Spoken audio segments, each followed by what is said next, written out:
My name is Colin Hornby and I've recently passed both stages of the Solicitors Qualifying Examination, SQE 1 and SQE 2.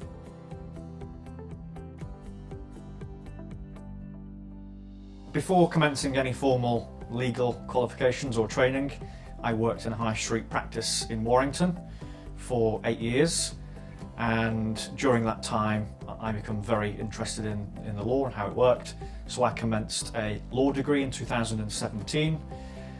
It was a part-time law degree, so I worked full-time as well. When I passed my degree in 2021, I then commenced the training for the Solicitors Qualifying Examination.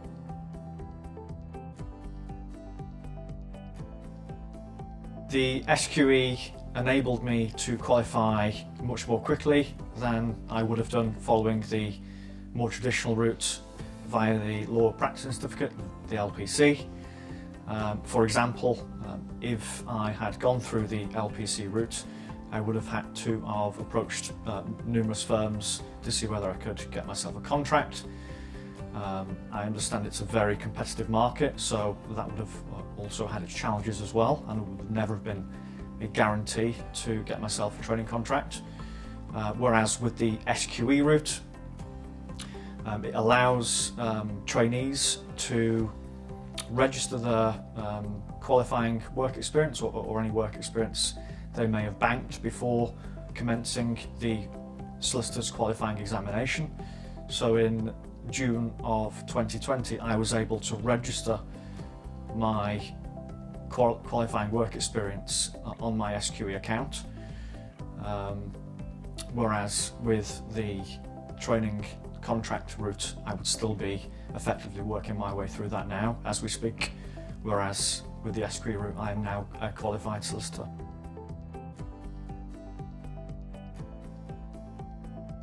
I decided to take a preparation course for both SQE 1 and SQE 2 because of the type of exams they were. So the SQE 1 was a multiple choice exam, and I had never taken any exams like that before. All of my university assessments were either written exams or essays.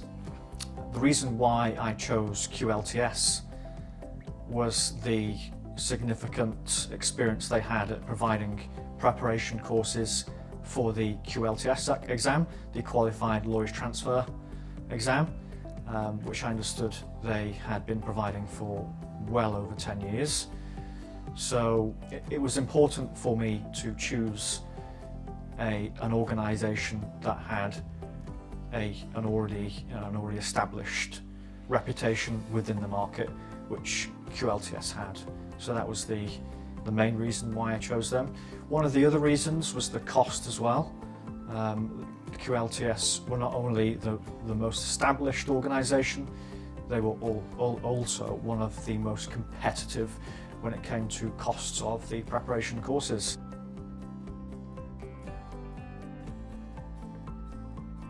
My experience of studying with the QLTS school has been extremely amazing.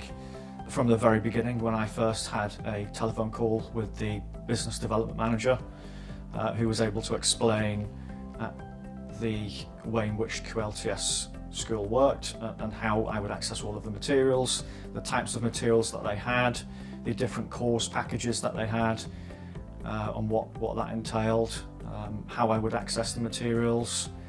Another reason why I decided to go with the QLTS was the significant question bank and banks they have in relation to the mock exams, and I knew if I was going to have any chances of passing the SQE, it was, I'd need to get myself on a course which had a significant amount of mock exams, which the QLTS were able to offer me.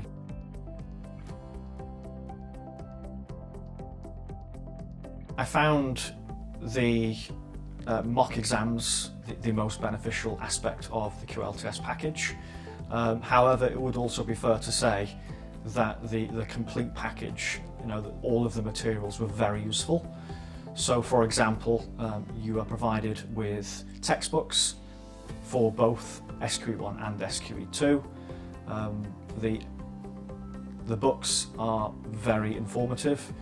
They have a significant amount of information within them, which puts you in best stead to pass the exams.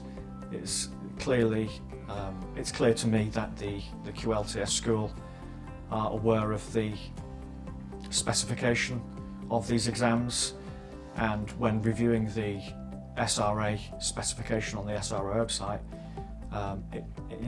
the QLTS school clearly had a very significant understanding of what was required and what materials students needed in order to pass the SQE exam.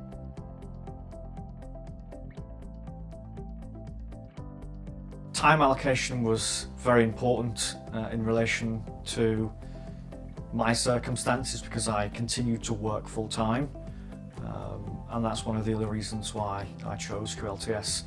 You can access all of the materials online on their online portal, and you can access them at any time of the day. It wasn't as if you had to follow a strict or set structure with regards to revision. So the way I found most beneficial with working full-time was waking up extra early, getting 3 hours in before doing my day job. I would then have an hour on my lunch, which I would use and utilise to do some mock exams. And then once I'd finished work, I would do some revision during the evenings, which would be another 3 hours. So in total, I would be doing around 6 hours worth of revision and mock exams in any one day, and I would also continue that through the weekends as well.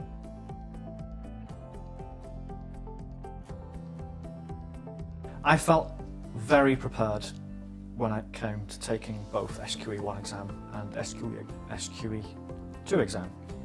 I think that was in part down to two things. One, the quality and the content of the SQE1 and SQE2 preparation courses provided by QLTS, and two, through my own sheer determination to allocate as much time as I could to engaging with the materials provided by QLTS.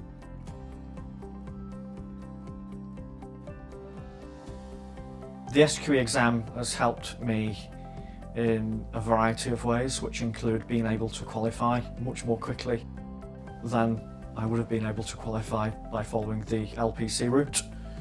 It has also enabled me to become one of the first students to successfully pass the SQE and thereafter qualify as a solicitor.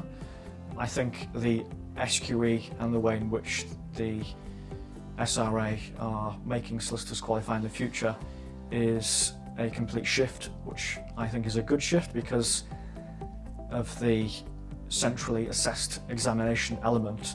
It means that all solicitors, all newly qualified solicitors are being examined to a very high standard as compared with the more traditional route, the LPC route, which universities can set their own internal marking schemes.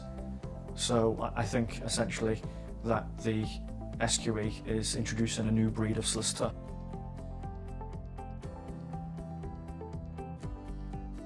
I would say that a preparation course for SQE1 and SQE2 is absolutely essential if students want to pass the SQE examination. It is fair to say that potentially students can stumble the way through a multiple choice exam. However, that comes with significant risk of failing and having to spend more money on paying for the exams, and if at that point a student does fail, having to consider whether they need to pay for a preparation course. I would say that if I hadn't taken a preparation course, I would have failed both SQE1 and SQE2. So for me, it was fundamental to my success on SQE1 and SQE2.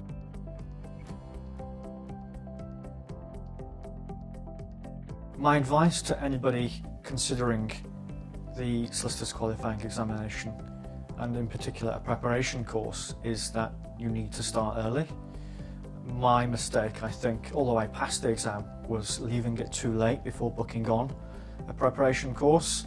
It meant that I was putting in a lot of time to be able to bring myself up to speed, as compared with somebody who may have started a few months earlier than myself. So I think the best piece of advice to any students considering the SQE route is that to start a preparation course at least 6 months before you are due to sit the exams.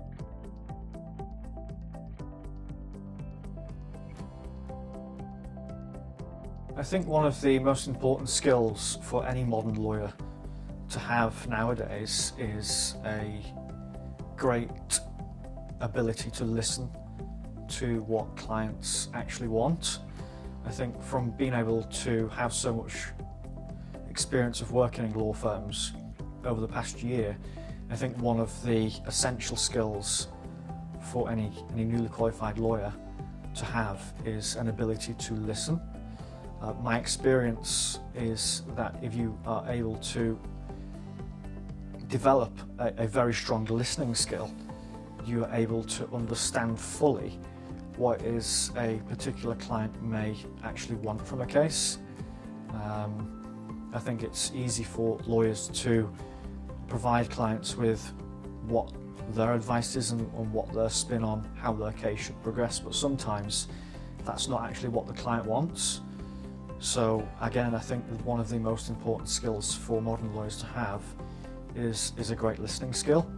There are of course other skills that lawyers need to have, which are to be able to analyse law very quickly, to be able to understand the law in relation to their client's needs, and to be able to advise properly and thoroughly so that the client is able to get the best possible advice and essentially the best outcomes in relation to their case.